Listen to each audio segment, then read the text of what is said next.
Hey guys, Leia here from Unbox, and in this video, mag-break muna tayo from smartphones and let's unbox these 3 speakers and isang headphones. So I'm talking about the LG XBOOM Go, the Tronsmart Element Force Plus, and another Tronsmart speaker which is the Element T6, and ito, the AfterShockz, the AfterShokz Trekz Air na headphones. And yeah, before we proceed to the unboxing, guys, a quick reminder to subscribe to the channel. Magkakaroon kami ng giveaway in the next couple of days, so we'll be announcing it. Actually, giveaways. I'm talking about several products here. You wouldn't want to miss out on that, so subscribe na! So let's start with the biggest one of the bunch, the LG XBOOM Go PK5 with Meridian technology. It's surprisingly lighter than I expected. This is 7,490 pesos. Let's get to it. Okay, so inside the box, you'll find the documents, yung mga warranty card, ganon, don't lose that, and the USB Type-C cable. Now, let's take a look at the speaker itself. Ito siya. What do you guys think? Kasyang matibay, no? I mean, it looks like it can really take a beating. It looks durable and solid. I mean, I would definitely take it with me outdoors. So yeah, sige, parang smartphone, let's take a quick tour of the device. On top, you'll find the power button, the Bluetooth button, yung volume control, the pause and play, may mic, and may light. So I guess may RGB din kaya to, parang party mode. We'll find out later when we turn it on. There's also clear vocal and enhanced bass, so we definitely have to try that out. Now, on the other side, meron siyang flap that you can open. And inside, you will find yung USB Type-C na plug. Meron siyang 3.5mm jack na also a plug, a reset button, and yung, well, another button with a plus sign. So this is the sync button. It means that you can sync this speaker to another speaker if you want added volume or, I don't know, for whatever reason. So a few more things about the device. Let's base it from the box. It is IPX5 certified, so it means it's weather and splash proof. It has up to 18 hours of battery life, and it is powered by Meridian technology. I had to research a bit. So apparently Meridian is a UK brand, and they've partnered with, you know, reputable corporations like the British Airways or Jaguar Land Rover, and of course LG. Anyway, let's turn this on. And how will we ever know the love will ever grow without trying? Turn it on. Without trying. And how will we ever see if we are meant to be? Try ko yung enhanced bass. It's terrifying. Wow.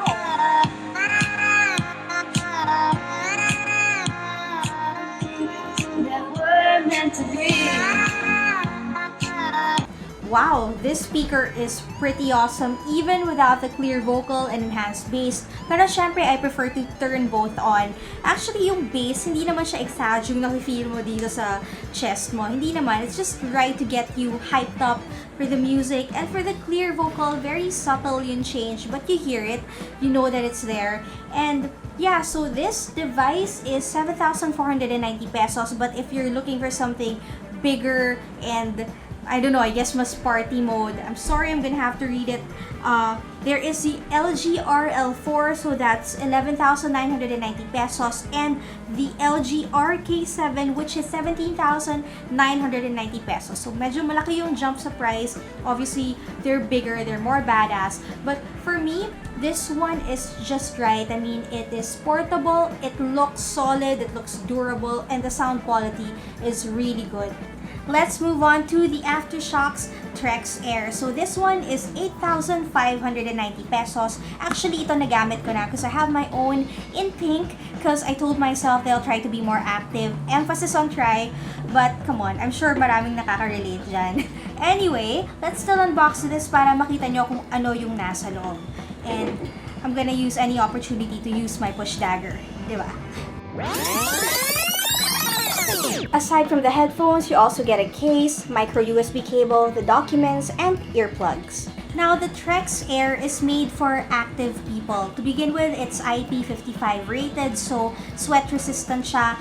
And actually, I've used it a lot and it's very comfortable. You know how some headphones are, yung pag matagal mo ng suot, medyo sumasakit na dito. That's never the case with this one. It's very flexible. And yet, snug yung fit niya. Never siyang nahulog while I was running or doing cardio. I think that the main feature of this device is the bone conduction technology. It delivers sound through cheekbones. So that's how it works, but what it does is it allows you to be aware of your surroundings even while you listen to your favorite songs or that podcast. I mean, lalo na dito sa Metro Manila, you can't just run and totally block yourself out from the world kasi with all the jeeps, the cars, the motorcycles, the bikes, you need it to stay safe. As for the sound quality, it's actually pretty good. I mean, let me qualify that. Syempre, you can't compare it to noise-canceling headphones, which you should not use while running. But for what it is, the sound quality is really decent. As for the battery, it's good for 6 hours. Now, na-mention ko kanina that the Trekz Air is 8,590 pesos. But if you're working on a budget, merong very similar product, the Trekz Titanium. It's around 5,500 if I remember correctly. It's a very similar product. Yun lang, it's just a bit heavier than this Air variant. Now, let's move on to our third product. This is the Tronsmart Element Force Plus waterproof wireless speaker.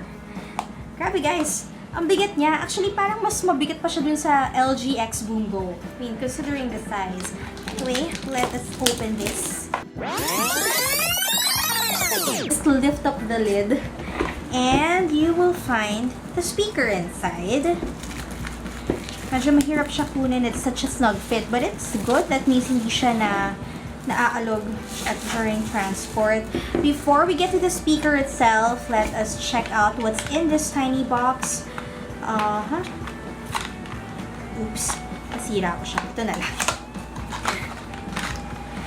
Okay, so you have a USB Type-C cable. And ano ba to? The warranty card. Medyo mahirap siyang kunin. There are other things inside.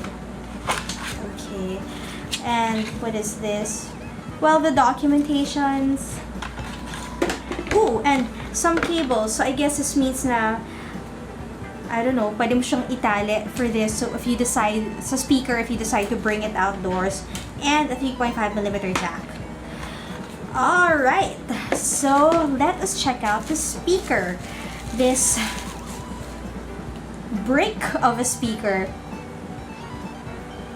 Yep, it's pretty heavy, it's pretty solid. Sa tingin mo palang alam mo nang for ano siya, rugged outdoor use.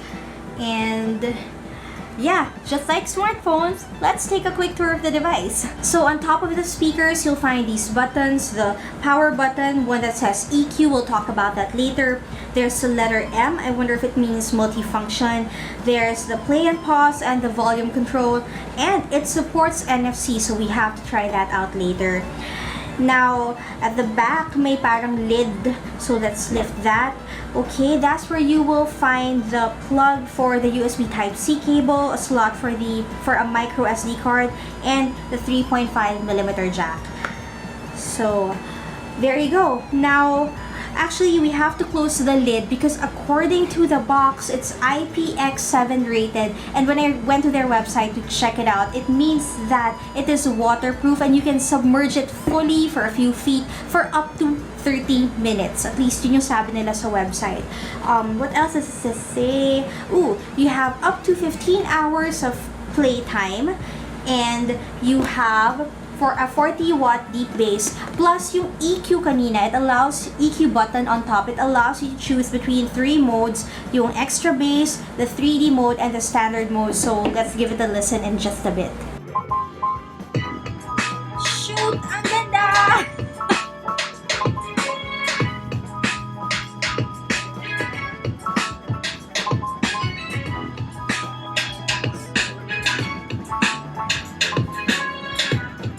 Guys, guys, narinig nyo yun? I was not expecting such a small speaker to produce that kind of sound quality. Sobrang ganda niya. I'm pretty sure hindi na-pick up ng maayos ng mic dito sa studio, but you should definitely check this out. I mean, it's only 2,900 pesos. Waterproof pa siya, so good job, Tronsmart! So ito na, yung last thing that we will unbox today, another wireless speaker from Tronsmart, the Element T6. So this one is 2,500 pesos, more or less. Alright. Inside, you will find the warranty card. And meron ulit siya nung smaller box. And inside, you have a micro USB cable, 3.5mm jack, and the manual. There you go. So, tignan natin ngayon yung speakers. And here it is. Off the top of my head, medyo mukha siyang water bottle, no, guys? I mean, it looks good. I mean, even the texture is nice. Medyo water bottle lang yung peg. So, anyway, on top, you have the power button, yung sa track, so you can move back or forward. There's a call button and the plug and pause. And I'm guessing itong silver thing, yung parang cap, is for the volume. And you can also, meron din siyang parang lid that you can open for the micro USB and for the 3.5mm jack. So this is it, the Tronsmart Element T6. Okay, so let me read some of the features from the box. It has a 360-degree surround sound, 25 watts, 15-hour playtime, and it doesn't mention anything about waterproofing of any sort, so I'm guessing wala siya nun. Anyway, let's try this out.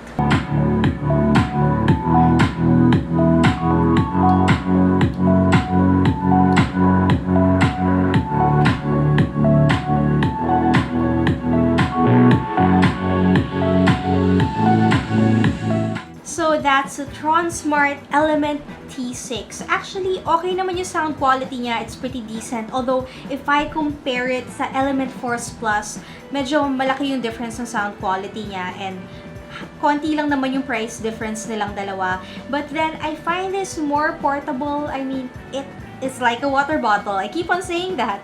And yung Element Force Plus kasi, I mentioned it kanina, hindi ako OA guys, mabigat siya talaga. So I guess it really depends kung ano yung priority mo. Actually, that's it for this video. I know it's different from what we usually do, but I hope that you liked it anyway. If you did, give us a thumbs up, subscribe to the channel, hit that notification bell, follow us on Facebook and on Instagram. My name is Leia. Bye!